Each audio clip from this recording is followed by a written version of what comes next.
Hi guys, Mira is back. I just want to give you an update regarding our NFT hydroponics. So it was already been 6 weeks since we planted this seedlings into our NFT hydroponics method, guys. So ngayon pwede na silang i-harvest kasi nakikita nyo naman, guys, ito ay talagang look, ganito lang siya, guys, ganyan siya.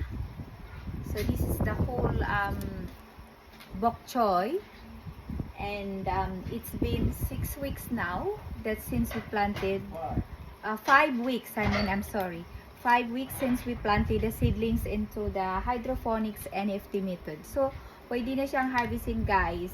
Ganyan kadali, guys, sa NFT method. So ibalik lang yan at tutuboli yan, guys. So ang anong hinlag is tanggalan nyo lang ng kaya nyong i-harvest, yung matured na. So here you go, guys. Yan ang sinasabi ko, it's a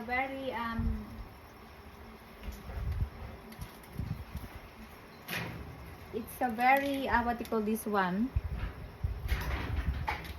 fast growing itong NFT, guys. So I said, I don't need to harvest it all, isn't it? Up to you. What do you mean? Well, if you want to harvest it all, plant another one in place. But if you want to just do the leaves, Leaves only. yeah, we'll just But that's a lot too, isn't it? Yeah, here. Who's coming? I just tell it's small, not matured. So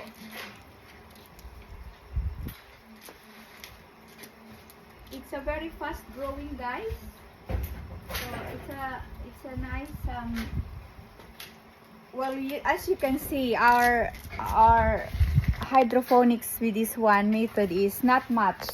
If you have plenty, like if you have maybe 3 sets of this hydroponics this way, I think it can sustain you every day for your food.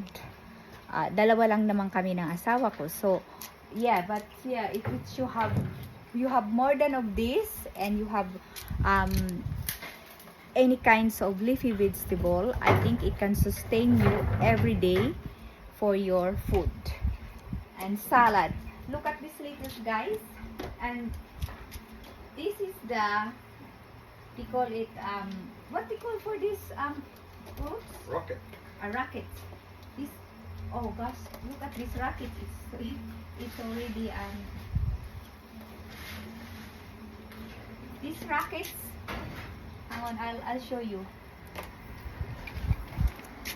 This is rockets, and this is very good for salad. So I can and that's another rockets here. So, and spinach, guys, look at this spinach. Look at this spinach. It's very healthy. They look very healthy. So, and chard, and I have kale here. It's a different kale variety.